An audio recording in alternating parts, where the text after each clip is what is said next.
We find the party once more in the fabled land of Chult, home of adventure and the high home of the elves. It is at this point it is worth noting the party decide to take a camp, and to aid their way further, their aim being still Rathaven in the end.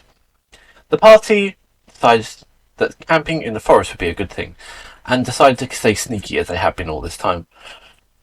As such, Cyrus and Neswain took a nap whilst Sentry and Matrix were left to stand guard, both not really requiring sleep.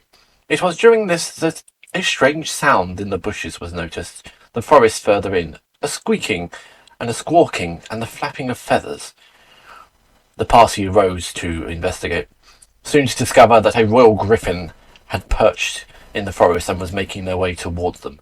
This creature decided to assail the party as one by one they joined the fray. Matrix was the last to join the fray, abstaining somewhat, whilst finally attacking from afar.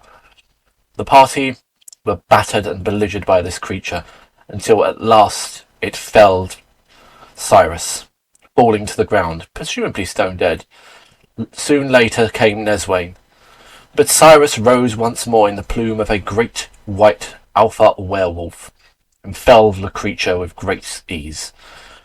All the party were grabbed by it at some point, but soon this creature was grabbed and killed, soon to be devoured by Cyrus in his bestial manner.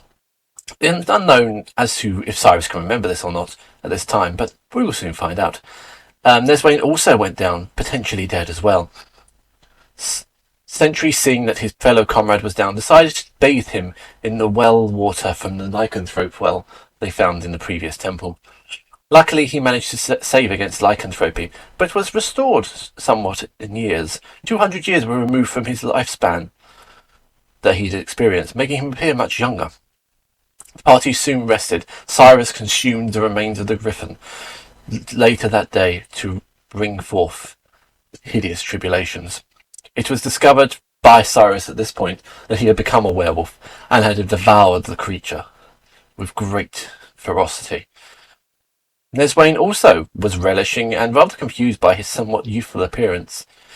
It is, however, at this point worth noting that Matrix believed she had brought Neswain back to life with her mending, believing herself, of course, to be an actual gnome.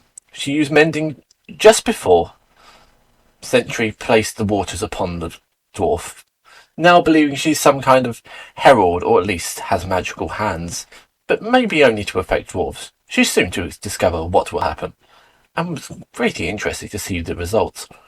The party soon reached the gates of Rathaven, where they were accosted by a silver-haired man, a bronze-haired man, a golden-haired man, who apparently had made arrangements for their entry. It was also discovered that Neswain had a rather extensive bar tab. They were suggested to carry out their business in Rathaven and leave as soon as possible, for, as we know, strangers are not welcome here. What will happen in this session?